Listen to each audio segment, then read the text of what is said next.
со велосипед, тротинет или скејт на места каде што нема обележани патеки за истите.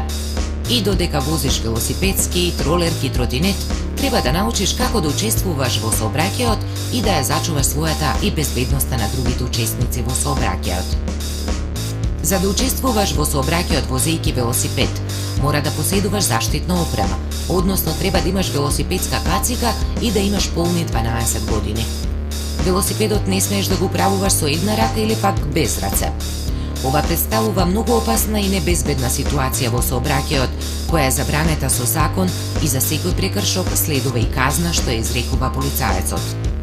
Сообраќајното правило за движење со велосипед во сообраќај е дека велосипедистите мора да се движат по десната страна на улицата, што поблиску до десниот раб на улицата.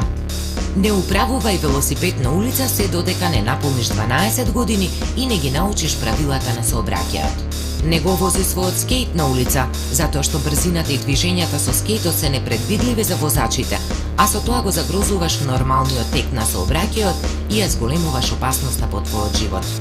Не вози ролерки на улица во сообраќај. Возилата не ги препознаваат твоите движења во сообраќајот. Со тоа загрозена е твојата и безбедноста на другите учесници во сообраќајот. И да заклучиме, твојата безбедност е поважна од секоја награда или казна. Секоја сообраќајна ситуација низ која поминуваш во реалност или во игра, треба да те насочи да размислуваш и да одлучуваш се во интерес за твојата безбедност. Затоа научи, насочи се и размислувај.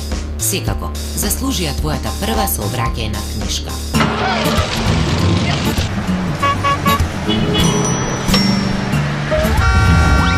Сообраќајен буквар.